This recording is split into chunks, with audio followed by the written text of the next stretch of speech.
하나님의 말씀 나누겠습니다. 야고보서 2장 1절부터 13절까지 말씀입니다. 신약성경 372쪽에 야고보서 2장 1절부터 13절까지 말씀을 함께 봉독하겠습니다. 내 형제들아, 영광의 주 곧 우리 주 예수 그리스도에 대한 믿음을 너희가 가졌으니 사람을 차별하여 대하지 말라. 만일 너희 회당에 금가락지를 끼고 아름다운 옷을 입은 사람이 들어오고 또 남루한 옷을 입은 가난한 사람이 들어올 때에 너희가 아름다운 옷을 입은 자를 눈여겨보고 말하되 여기 좋은 자리에 앉으소서 하고 또 가난한 자에게 말하되 너는 거기 서 있든지 내 발등상 아래에 앉으라 하면 너희끼리 서로 차별하며 악한 생각으로 판단하는 자가 되는 것이 아니냐. 내 사랑하는 형제들아, 들을지어다. 하나님이 세상에서 가난한 자를 택하사 믿음에 부요하게 하시고 또 자기를 사랑하는 자들에게 약속하신 나라를 상속으로 받게 하지 아니하셨느냐. 너희는 도리어 가난한 자를 업신 여겼도다. 부자는 너희를 억압하며 법정으로 끌고 가지 아니하느냐. 그들은 너희에게 대하여 일컫는 바 그 아름다운 이름을 비방하지 아니하느냐. 너희가 만일 성경에 기록된 대로 내 이웃 사랑하기를 내 몸과 같이 하라 하신 최고의 법을 지키면 잘하는 것이거니와 만일 너희가 사람을 차별하여 대하면 죄를 짓는 것이니 율법이 너희를 범법자로 정죄하리라. 누구든지 온 율법을 지키다가 그 하나를 범하면 모두 범한 자가 되나니 간음하지 말라 하신 이가 또한 살인하지 말라 하셨은즉 내가 비록 간음하지 아니하여도 살인하면 율법을 범한 자가 되느니라. 너희는 자유의 율법대로 심판받을 자처럼 말도 하고 행하기도 하라. 긍휼을 행하지 아니하는 자에게는 긍휼 없는 심판이 있으리라. 긍휼은 심판을 이기고 자랑하느니라. 아멘. 제가 원래도 혀가 짧아서 발음이 안 좋은데요. 제가 혀를 심하게 깨물어가지고 발음이 계속 좀 세더라도 양해를 부탁드리겠습니다. 여러분, 자존감이라는 단어가 있죠. 자존감의 사전적인 의미는 스스로 품위를 지키고 자기를 존중하는 마음입니다. 한마디로 자기를 존중하는 마음이 자존감입니다. 이와 똑같은 뜻의 단어가 또 있습니다. 잘 아시죠? 자존심입니다. 자존심도 자존, 같은 한자를 쓰고요. 뜻도 자신을 존중하는 마음으로 똑같습니다. 이렇게 똑같은 의미의 단어인데요. 그런데 실제로 우리는 대개 자존감과 자존심을 다른 의미로 사용하곤 합니다. 주로 우리가 자존감이라고 할 때의 의미는 자기 자신의 고유하고 특별한 가치를 깨닫고 그것을 소중히 여기는 감정입니다. 반면에 자존심은 자기 고유한 가치를 찾기보다 다른 사람과의 비교를 통해서 자신의 가치를 평가하는 마음입니다. 다시 말씀드리지만요. 사전적으로는 두 단어가 똑같은 의미의 단어인데 우리가 실제로 이 두 단어를 사용할 때 다소 다른 뜻으로 사용하는 경향이 있기 때문에 오늘 말씀 가운데서는 이 둘을 구분해서 말씀을 드리려는 것입니다. 그리고 이 두 단어를 다르게 사용하게 되는 중요한 그 기준을 저는 다른 사람과의 비교라고 전제하여서 오늘 말씀을 나누고자 합니다. 자존감은 비교하지 않습니다. 내가 얼마나 존귀한 존재인지를 알면 내 환경이, 내 상황이 어떻든 다른 사람이 나를 어떻게 평가하든지 아무 상관이 없는 겁니다. 나의 가치와 존귀함은 변하지 않기 때문에 그런 것입니다. 그래서 자존감이 높은 사람은 항상 기쁨이 있고 만족이 있습니다. 그러나 자존심은 습관적으로 남과 비교를 통해 나오는 감정입니다. 남보다 내가 나은 점을 발견하면 우월감을 느끼고 자존심을 세우죠. 반대로 남보다 내가 부족함을 발견하면 열등감에 빠져서 그래서 자존심이 상한다라고 느낍니다. 우월감이든지 열등감이든지 둘 다 건강한 감정은 아니잖아요. 그리고요, 실제로 이렇게 남과 비교를 자주 하는 사람을 보면은 대개는 우월감보다는 열등감을 훨씬 많이 느끼게 되지 않습니까? 성숙하고 온전한 사람이라면 그래서 당연히 자존심이 아니라 자존감을 갖고 사는 사람일 것입니다. 성도라면 말할 것도 없겠죠. 여러분, 성도는 어떤 사람입니까? 예수 그리스도를 믿고 성도가 된 저와 여러분은 하나님의 형상으로 창조된 것을 믿습니다. 우리의 본질이 하나님의 형상이라면 대체 얼마나 존귀하고 가치 있는 사람들입니까? 여러분, 이렇게 하나님의 형상이 내 본질적인 가치인데 설령 내가 가난하다고, 육신에 무슨 질병이 있다고, 무슨 장애가 있다고 해서 그래서 비굴해질 수 있습니까? 누가 설령 내게 서운한 말을 했다고 해서 또 섭섭하게 대접했다고 해서 자존감이 상할 수 있는 것입니까? 교회 학교에서 많이 하는 비유인데요. 5만 원짜리 지폐를 아무리 구기고 짓밟고 심지어 찢어져도 5만 원의 가치는 조금도 손상되지 않습니다. 은행에 가져가면요, 돈이 좀 구겨졌다고 5만 원짜리를 한 3만 원으로 깎아서 바꿔주지 않습니다. 1원도 빠짐없이 5만 원 그대로 깨끗한 지폐로 교환해 주지 않습니까? 우리 안에 하나님의 형상이라는 것이 바로 그런 겁니다. 어떤 조건과 상황에서도 무슨 난리가 일어나도 우리 안에, 저와 여러분 안에 창조되었던 하나님의 형상은 그대로 가치 있고 존귀한 것입니다. 이렇게 내가 하나님의 형상인 것을 정말로 믿고 있는 사람이라면 틀림없이 나뿐만 아니라 다른 사람도 하나님의 형상인 줄을 알 것입니다. 그래서 자존감을 가진 사람은 나를 존중할 뿐만 아니라 다른 사람도 존중하게 되는 것입니다.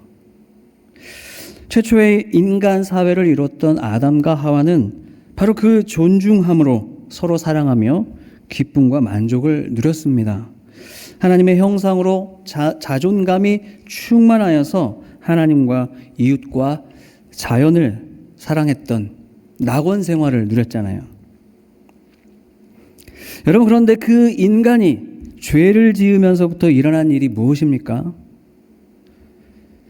자존감으로 충만하던 그 마음의 자리를 수치심과 두려움의 감정이 지배하기 시작합니다. 창세기 3장 10절 말씀인데요. 함께 봅니다. 내가 동산에서 하나님의 소리를 듣고 내가 벗었으므로 두려워하여 숨었나이다. 범죄하고 타락한 인류는 자기 자신에게서 하나님의 형상을 찾기보다는 이제 수치스러움을 발견하기 시작하는 겁니다. 만족은 없고 내 안에 결핍만 더 크고 두드러지게 보이게 됩니다. 사랑의 대상은 이제 두려움의 대상으로 바뀌어 버렸습니다. 예배는 더 이상 하나님과의 친밀한 교제가 아니라 안 하면 안 될 것 같은 어떤 불가피한 의식과 습관이 되어버립니다. 자존감으로 충만할 때는요, 벌거벗은 것이 아무런 문제도 아니었어요. 그런데 자존감을 상실하고 나니까 말 그대로 벌거벗겨져서 길가에 던져진 것 같은 그 수치와 두려움에 사로잡히기 시작한 겁니다. 자존감이 자리 잡고 있던 그 자리는 이제 공허해져 버렸고 그 공허한 마음을 채우려고 발버둥치며 집착하게 된 것이 바로 자존심인 것입니다. 파괴된 자존감의 그 자리에 자존심이라도 세우기 위해서 남과 자신을 끊임없이 비교하고 남을 짓밟고 올라서든지 아니면 남을 깎아내리려고 합니다. 서로 돕고 사랑하라고 창조된 인간이 이렇게 타락하고 나니까 돕는 게 아니라 경쟁하고 대립하기 시작했습니다. 지난 본문에서도 나눴었잖아요. 존재가 타락하니까 언어도 타락했습니다. 언어가 어디서 나옵니까? 마음에서 말이 나오잖아요. 그러니까 마음이 자존감 대신에 자존심으로 채워지면서 입으로 나오는 말들도 서로 깎아내리고 죽이는 죽음의 언어들로 채워지기 시작한 겁니다. 그런데 하나님이 이렇게 죄에 빠진 인간들에게 구원의 은혜를 베풀어 주셨잖아요. 가장 존귀하신 예수 그리스도를 보내주시고 죄인인 우리를 위해 대신 죽게 하셨습니다. 이 비천한 우리를 위해서 존귀하신 예수님을 보내주셨다는 것이 무엇을 의미합니까? 하나님께서 저와 여러분을 얼마나 사랑하시는지를 확증해 주신 것입니다. 달리 말하면 하나님이 여전히 저와 여러분을 존귀하고 가치 있게 바라보신다는 의미인 겁니다. 우리를 얼마나 존귀하게 여기시는지 우리를 자녀로 삼아주시고 하나님을 아버지라고 부르게 하셨습니다. 여러분, 하나님의 형상인 것과 하나님의 자녀인 것 중에 어느 쪽이 더 존귀합니까? 자녀인 것이 더 존귀한 건 아닙니까? 하나님의 자녀는 천사의 시중을 받고 하나님의 상속자가 된 존재입니다. 히브리서 1장 13절 말씀인데요. 함께 봅니다. 모든 천사들은 섬기는 영으로서 구원받을 상속자들을 위하여 섬기라고 보내심이 아니냐. 아멘. 그러니까 하나님의 형상인 것도 엄청난 가치인데 예수 그리스도 안에서 우리는 하나님의 자녀가 되었고 상속자가 되었다는 겁니다. 그러니까요, 저와 여러분, 우리 성도는 말할 수 없이 존귀한 존재들인 겁니다. 여러분, 그러면 우리는 어떤 마음을 가져야 되겠습니까? 이제 자존심에 집착하던 옛사람을 버리고 다시 우리 안에 자존감을 회복해야 되지 않겠습니까? 사랑하는 여러분, 저와 여러분은 하나님의 형상일 뿐만 아니라 하나님의 자녀인 것을 꼭 기억하시기 바랍니다. 여러분, 그러면 우리는 더 이상 이웃과 비교할 이유가 전혀 없는 것이잖아요. 이웃이 가진 것을 내가 못 가졌다고 열등감에 빠질 일입니까? 우리는 하늘나라를 소유한 백성들인데 뭐하러 지금 잠깐 손에 서로 쥔 것 가지고 비교를 한답니까? 여러분, 또 우리는 이웃의 말에 서운하거나 상처받을 이유가 없습니다. 설령 그렇게 했더라도 왜 상처받습니까? 설령 누가 욕설을 했더라도 상욕을 했더라도 그게 우리의 가치를 조금이라도 손상시킵니까? 저와 여러분은 세상 그 어떤 것으로도 끊을 수 없는 하나님의 사랑을 받는 자녀들 아닙니까? 바로 이 믿음으로 우리는 항상 내 스스로를 그렇게 존중하고 높이며 그와 똑같이 우리는 다른 성도와 다른 이웃들도 존중하고 높여주며 살아야 되는 것입니다. 이런 이야기가 있습니다. 여러분, 이 이야기를 한번 잘 들어보십시오. 도둑질을 하면서 연명하던 어떤 가난한 사람이 있었습니다. 이 사람이 어느 부잣집을 도둑질을 하려다가 현장에서 붙잡혔습니다. 부잣집 주인이 보니까 이 사람의 사정이 딱한 거예요. 그래서 용서해 주기로 마음을 먹습니다. 여러분, 용서만 해줘도 감사한 일이잖아요. 그런데 부자가 가만히 보니까 이 사람을 용서해서 돌려보내줘도 또 도둑질을 할 것 같은 거예요. 여전히 가난하니까요. 그러면 용서해주는 의미가 없게 되는 거잖아요. 또 못된 짓을 할 게 뻔합니다. 그래서 부자는 이 도둑을 아예 양자로 삼았습니다. 양자로 삼았을 뿐 아니라 자기 유산도 다 상속해 주기로 약속해 줬습니다. 진짜 아들로 받아들인 거예요. 엄청난 은혜죠. 이런 걸 은혜라고 하잖아요. 어제 범죄자였던 사람이 오늘 자녀가 된 것입니다. 좋은 아버지가 생겼습니다. 용서받은 것은 말할 것도 없고요. 아버지의 유산도 상속받기로 약속받았습니다. 그러니까 이제는 더 이상 비굴하게 살 필요도 없고 자기 신세를 한탄할 이유도 없게 된 것입니다. 또다시 남의 것을 도둑질할 필요가 없어진 겁니다.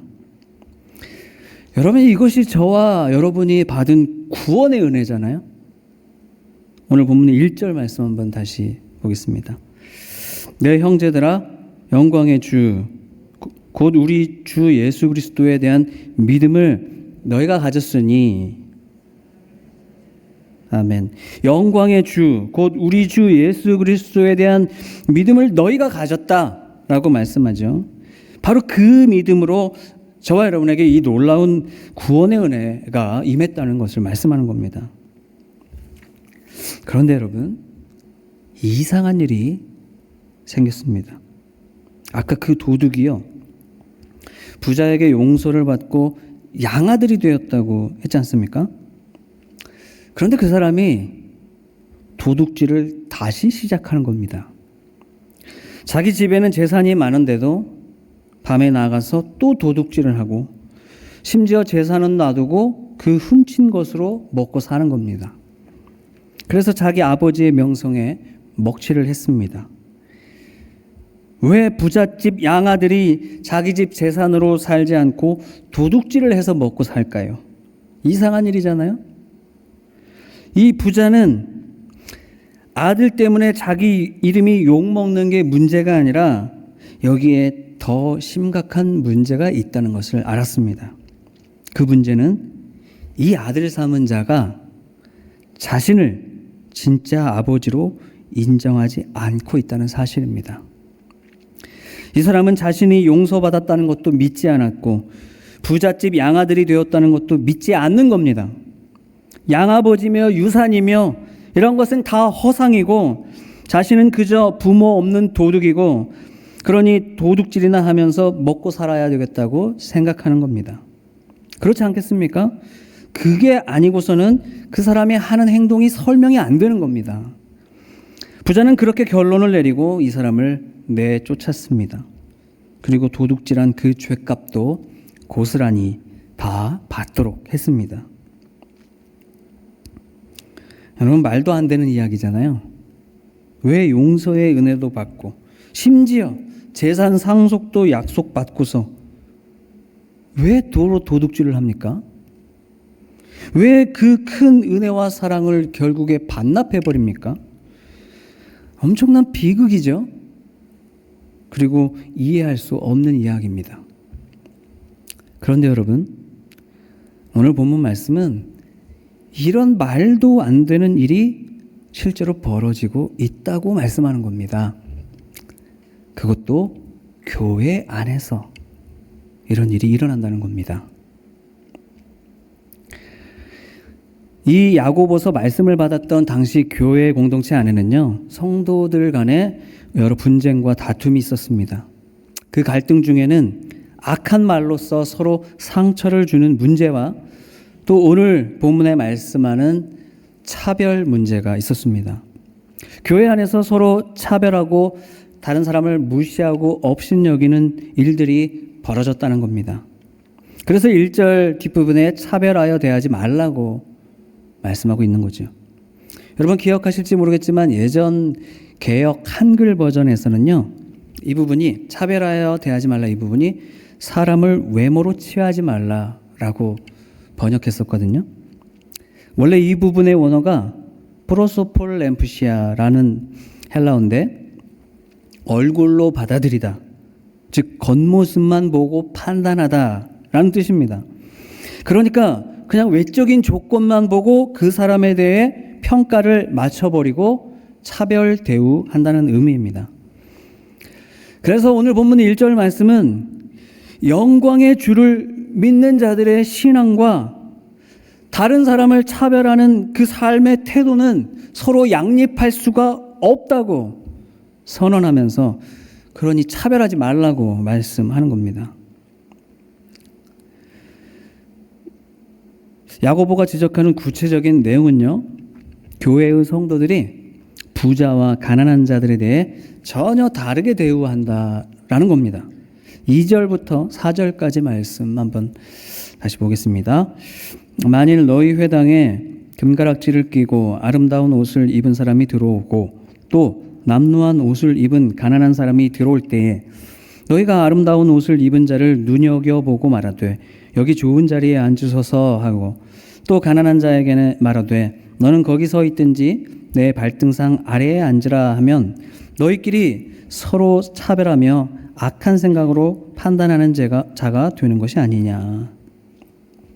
금가락지를 끼고 아름다운 옷을 입은 사람들이라는 것은 당대의 사회적인 지위가 높고 부자인 사람들을 표현한 말입니다. 그런데 이런 사람들이 교회 안에 들어오면 성도들이 눈여겨보면서 좋은 자리로 안내한다는 겁니다. 눈여겨본다는 것은 존경의 눈으로 막 우러러본다는 것이거든요. 그러니까 부자들을 우러러보면서 교회 안에서 존경심으로 극진히 대접해 준다는 겁니다. 그런데 반대로 남루한 옷을 입은 가난한 사람이 오면 무시하고 업신여긴다는 겁니다. 남루하다는 단어는요, 단지 옷이 해졌거나 낡은 정도가 아니라 더럽고 추하다 이런 의미거든요. 당시에 가난한 성도들, 사람들, 또 노동자들의 땀 냄새 나는 그런 옷을 말하는 것입니다. 그래서 그런 행색을 가진 성도가 공동체 예배에 오면 그 사람을 향해서 거기 서 있든지 말든지 굳이 앉으려면 내 발등상 아래에 앉으라고 말한다는 겁니다. 사진이 있는데요. 유대인들은 앉아서 식사를 하거나 담소를 나눌 때 우리가 앉는 것처럼 무슨 양반다리를 하거나 무슨 의자에 앉거나 하지 않습니다. 앉는다는 것은 머리를 팔꿈치로 받치고 반쯤 누워있거나 엎드린 수준의 그런 자세를 말하는 겁니다. 사진의 저 모습인데요. 거의 누운 자세죠. 이렇게 누운 채로 앉아있는 사람이 가난한 사람을 향해서 거기 서 있든지 말든지 굳이 앉으려면 내 발등상에 앉으라 라고 한다면 자기 발바닥 쪽에 얼굴을 대고 누우란 뜻이거든요. 그러니까 이 말은 상대방을 무시하는 정도가 아니라 경멸하고 모욕하는 말이 될 수 있는 겁니다. 사진 이제 됐고요. 여러분, 정말로 당대 교회 안에 성도들이 진짜 이런 말을 했을까요? 정말로 부자가 오면 아부와 아양을 다 떨고 가난한 사람이 오면 이렇게 모욕하고 경멸하는 말들을 했을까요? 아마도 실제로 그런 말을 하지는 않았을 것 같습니다. 오늘 2절에도 보면요, 만일이라는 말로 시작하거든요. 만일 이런 일이 일어난다고, 만일 성도 누군가가 이런 식으로 말한다고 가정해 보면 어떻겠냐는 겁니다. 그러면 왜 이런 권면을 했을까요?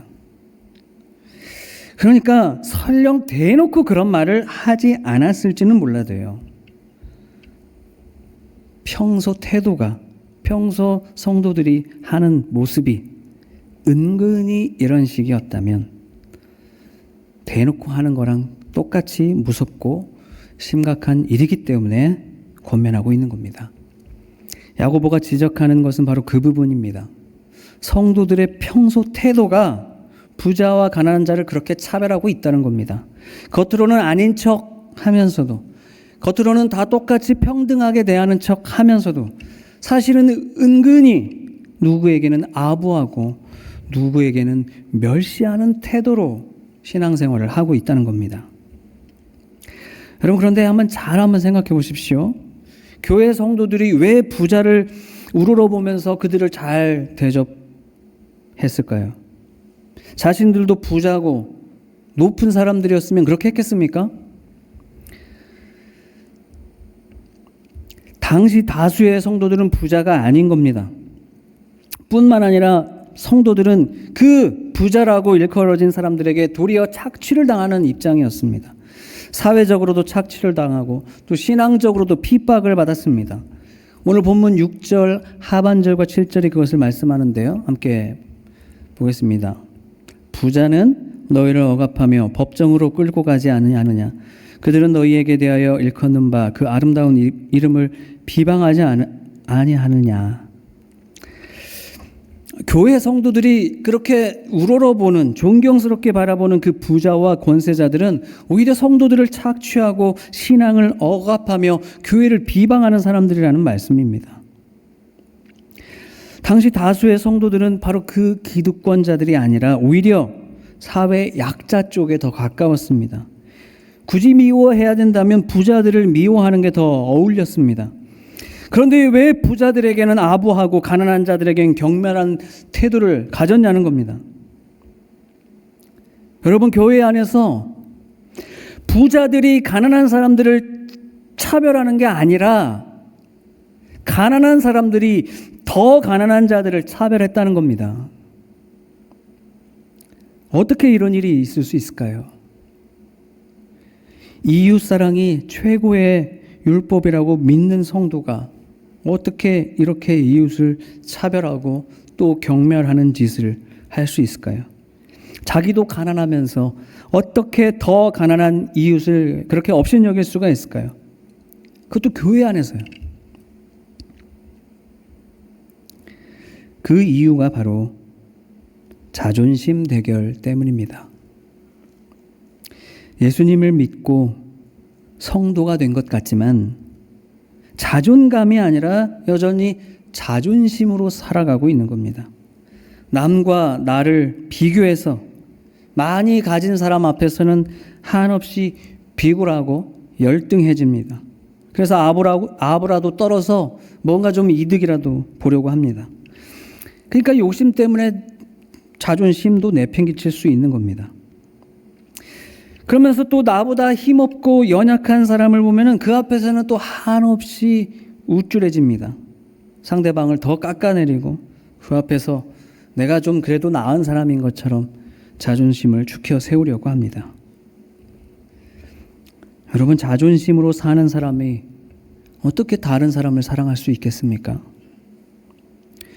자존심은요, 기본적으로 이웃과 경쟁하고 대결해서 이겨야 얻을 수 있는 겁니다. 그러니까 자기에게 이득이 되는 사람은 더 가까이 하고 그렇지 아니하면 멀리하게 되는 겁니다. 여러분, 그게 바로 차별이잖아요. 또 자존심으로 사는 사람은 결국은 자기 자신조차도 사랑할 수가 없게 됩니다. 끊임없이 남과 나를 비교하다 보면 절대로 내 자신에게서 만족을 찾을 수가 없거든요. 실망만 하게 되는 겁니다. 그래서 다른 사람이 무슨 작은 말만 해도 쉽게 상처받고 막 쉽게 흥분하고 그러면서 나도 다른 사람에게 쉽게 상처되는 말을 배탄하게 되는 겁니다. 벌거벗은 아담과 하와가 그렇게 하지 않았습니까? 자존심으로는 그 누구도 사랑할 수 없기 때문에, 그러니까 이웃을 사랑하라는 예수님의 말씀도 지키지 못하는 겁니다. 여러분, 그런데요, 이웃을 사랑하지 못하면 진짜 큰일입니다. 왜냐하면 이웃 사랑하라는 명령을 지키지 않았을 때 모든 율법을 다 어긴 것과 다름이 없기 때문입니다. 오늘 보면 8절부터 11절까지가 그것을 말씀하는 구절인데요. 가뜩이나 설교가 길어서 다 읽을 수는 없고 10절만 보겠습니다. 10절입니다. 누구든지 온 율법을 지키다가 그 하나를 범하면 모두 범한 자가 되나니. 아멘. 모든 신앙생활이 다 헛것이 됩니다. 아무리 예배생활, 헌금생활, 기도생활, 전도생활, 교회 봉사 잘하면 뭐합니까? 아무리 하나님을 사랑한다고 노래하고 찬양하고 크게 외치면 뭐합니까? 다른 성도를 판단하고 차별하면 이웃을 사랑하지 않는 겁니다. 형제를 사랑하지 않는 사람은 하나님도 사랑하지 않는 겁니다. 요한일서 4장 20절에 이렇게 말씀하거든요. 함께 봅니다. 누구든지 하나님을 사랑하노라 하고 그 형제를 미워하면 이는 거짓말하는 자니 보는 바 그 형제를 사랑하지 아니하는 자는 보지 못하는 바 하나님을 사랑할 수 없느니라. 세상 사람들이야 그렇게 산다고 쳐도 어떻게 성도가 그럴 수 있습니까? 여러분, 성도는 자존감으로 살아야 되는 사람들입니다. 오늘 본문 5절을 보십시오. 이 5절 말씀은 우리 성도가 되찾아야 될 우리의 자존감을 일깨워주는 말씀입니다. 함께 봅니다. 내 사랑하는 형제들아 들을지어다. 하나님이 세상에서 가난한 자를 택하사 믿음에 부요하게 하시고 또 자기를 사랑하는 자들에게 약속하신 나라를 상속으로 받게 하지 아니하셨느냐. 아멘. 예수 그리스도를 믿는 성도란 바로 이런 존재들입니다. 믿음에 있어서는 그 어느 재벌보다도 더 부요하고 하나님 나라도 상속받기로 약속된 하나님의 자녀인 것입니다. 사랑하는 여러분, 그래서 우리는 우리 스스로에게 이렇게 질문하면 좋겠습니다. 이왕이면 이 질문을 매일 매 순간 되새기면서 계속 질문했으면 좋겠습니다. 이렇게 질문해 보십시오. 진심으로 믿는가? 진심으로 믿으십니까? 부끄러운 죄인이었던 우리가 하나님의 택하심과 용서를 받고 하나님의 자녀가 되었다는 것을, 아버지의 유산을 상속받기로 약속받았다는 것을 여러분은 진심으로 믿으십니까? 진심으로 믿으신다면 그러면 이제 우리는 자존감으로 살아도 되지 않겠습니까?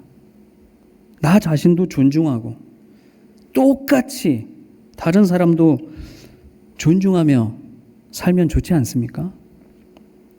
그런데 왜 믿음을 가졌다는 사람들이, 하나님의 자녀라는 사람들이 아직도 자존심을 내세우며 삽니까? 왜 이웃을 차별하고 약자를 무시하고 왜 사랑 없는 말을 그렇게도 쉽게 내뱉으며 상처 주고 살아갑니까? 왜 교회 안에서조차도 그럴까요? 죄송한 말씀이지만 어쩌면 사실은 안 믿는 것 아닙니까? 앞에서 나눈 얘기를 생각해 보십시오. 부잣집 양자가 되어서도 여전히 도둑질하며 사는 사람이 여러분은 이해가 되십니까? 사실은 자녀인 것을 안 믿기 때문 아닙니까? 사실은 하나님의 자녀인 적이 없었던 것 아닙니까? 오늘 본문은 강력하게 권면합니다. 12절 말씀인데요. 함께 보겠습니다. 너희는 자유의 율법대로 심판받을 자처럼 말도 하고 행하기도 하라. 한 번 더 읽으면 좋겠어요. 너희는 자유의 율법대로 심판받을 자처럼 말도 하고 행동하기도 하라. 아멘. 자유의 율법이라는 것은 8절에도 언급하고 있는 최고의 율법을 말합니다. 그 율법이 뭡니까? 내 이웃을 내 몸같이 사랑하라. 이 명령이 최고의 율법이고 자유의 율법입니다. 무슨 말을, 무슨 행동을 하든지 이 사랑의 명령이 늘 나를 판단하고 있다는 것을 염두에 두고 말도 하고 행동도 하라는 말씀인 겁니다. 하나님을 사랑하지 않고 이웃을 사랑하지 않는 말과 행동은 반드시 심판대 앞에 서게 될 것임을 기억하라는 말씀입니다. 그리고 13절 말씀에도요.